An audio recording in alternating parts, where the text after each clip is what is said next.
Get ready for the dictation. Dictation will start in 5 seconds. Start.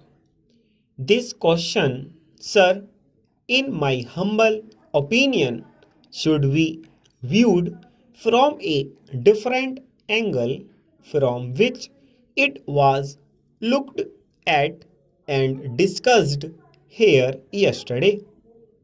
It is true that it is correct in principle that the railways, whose entire capital at charge is drawn from the general revenues, should be able to make a good contribution to the general revenues, but in applying this principle, care must be exercised.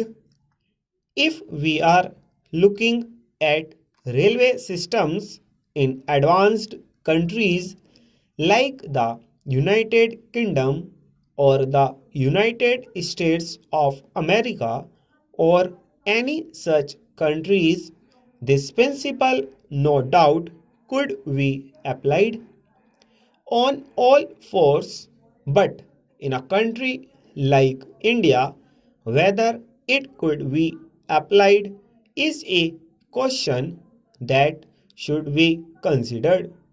It was argued that the railways have a long history, and because they have long been an established concern, they should now be able to contribute to the general revenues. Although it is true that the railways are a long established concern, still the circumstances under which the railways were run are not being examined here.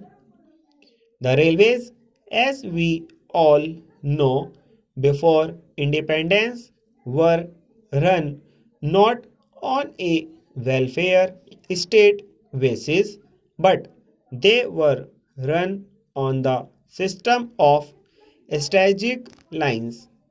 When the railway lines in India were formed, it was not the question of developing economic resources, it was not the question of linking up industrial centers, it was not the question of linking up the railway system, but pilgrim centers or centers of density that prompted the authorities, the private companies, to start the railways in India.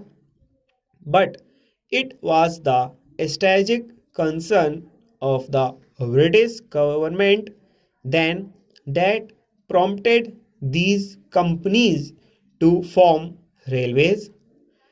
The question of arriving at a correct pattern of railway system from the point of view of developing and exploiting the natural resources of the country from the point of view of developing the backward areas of the country is still there to be examined and to be attended to.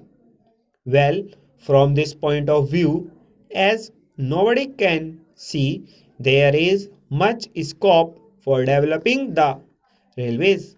In fact, there is so much pressure on Honorable the Railway Minister for new lines that one will be at a loss as to where to find the resources from.